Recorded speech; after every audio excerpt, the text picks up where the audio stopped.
Hi everyone, it's Sally from the Piggy Room here with a video on how I make cage liners.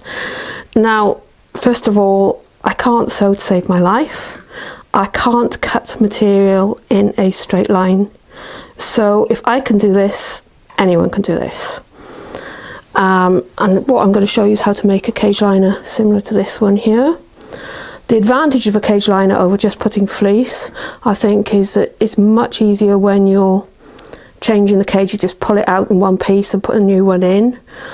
And also when you're spot cleaning, the weight of it makes it easier to brush, so it doesn't sort of come up when you're brushing.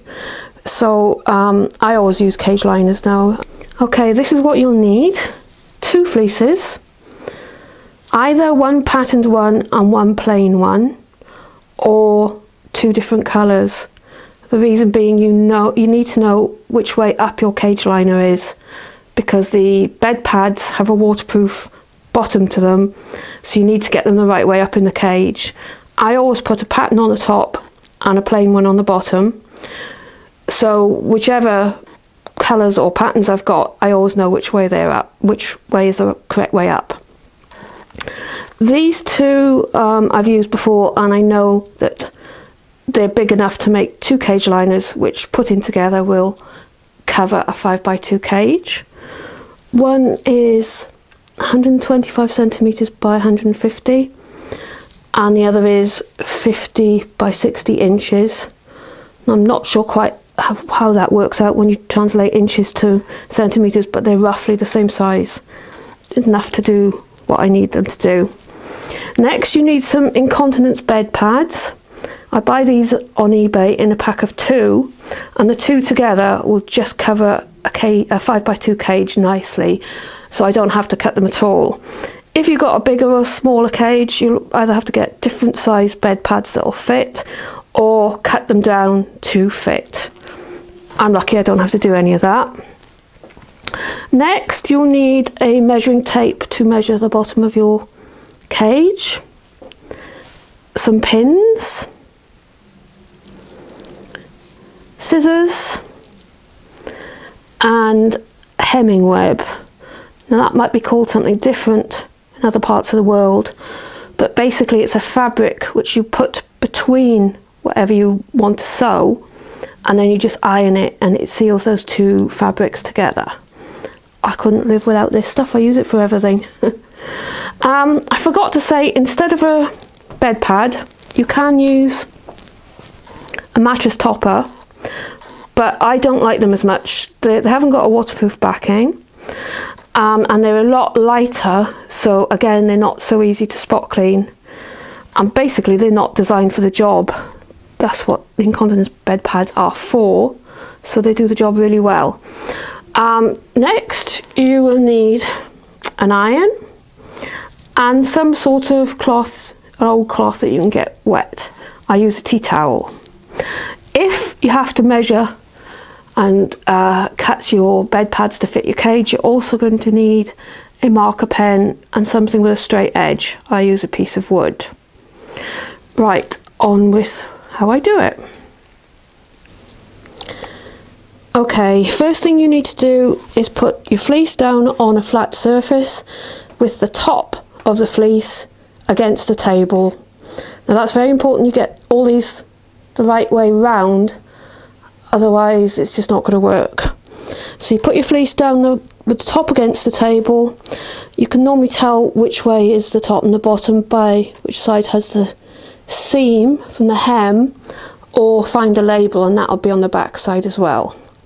So once you've got that straight on the table, you put the bed pad on top of it, again with the top of it facing down.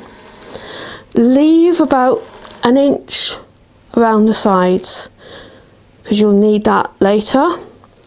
And then I pin it. I put 1 pin, if this will focus, in the centre of each side, and 1 on each corner.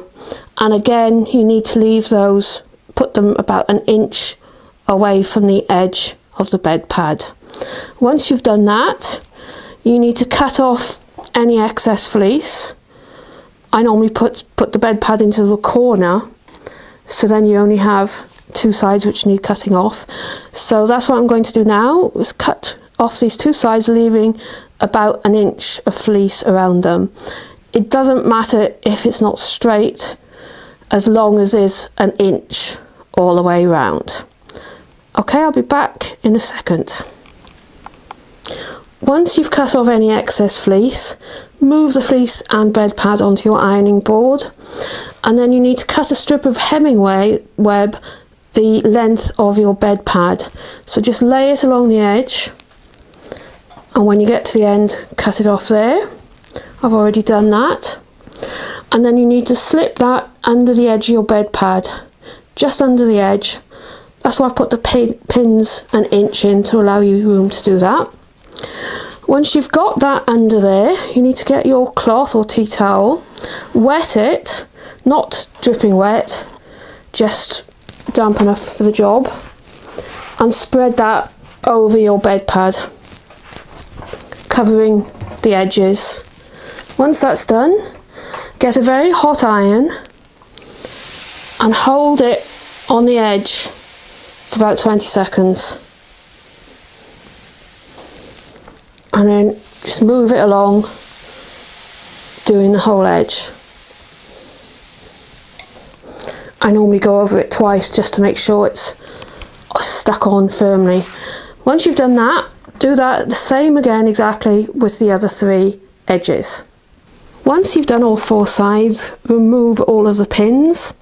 Then you need to get your second fleece, the one that's going to be the bottom of the cage liner, and spread that flat on the table, this time with the top side facing upwards. Once you've done that, get your fleece and bed pad and place that on the top. Make sure there's no wrinkles, and line up the edges so you've got plenty of fleece underneath it as well. And now we're going to pin it. Put the pins in the corner of the bed pads, and this time just on the edge of the fleece. Well, you can see it's just there, it doesn't show up well. And again, I've put one on each corner and one in the middle of each side. Once you've done that, we're going to have to cut off this bit of excess fleece.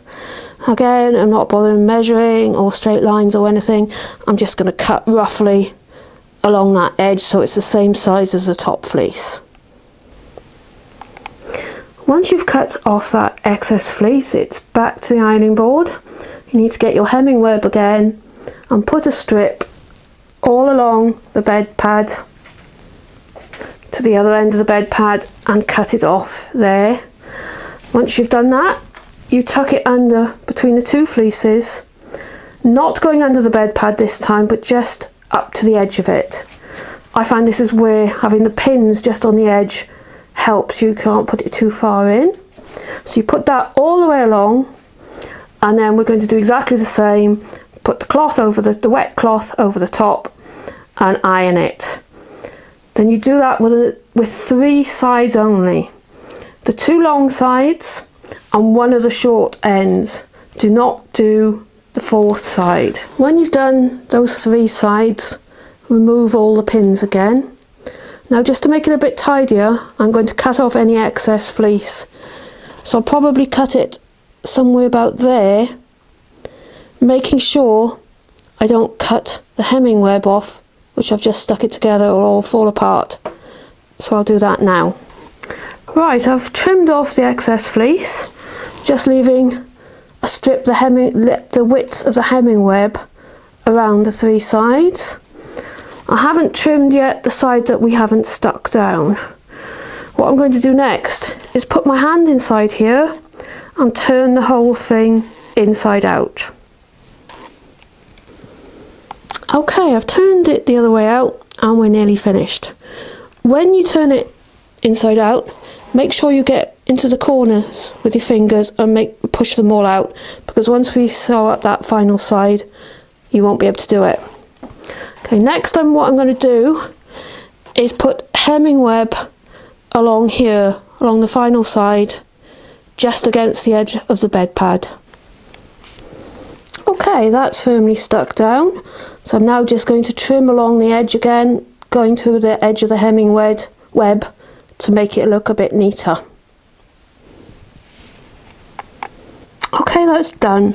I'm afraid I did a really bad job of cutting it in a straight line, but to be honest, I don't really care. I'm sure you can do a better job than me. But to be honest, when it's in the cage, I have 2 cage liners in there, and I'll just put that in the middle and tuck the other cage liner over the top of it, so you won't be able to see it anyway. And as I said, the guinea pigs don't care. All they're going to do is wee on it. Okay, so that's 1 cage liner made. Basically, you just do it exactly the same for as many cage liners as you need. And if you have any questions, please feel free to ask. And thank you for watching. Bye.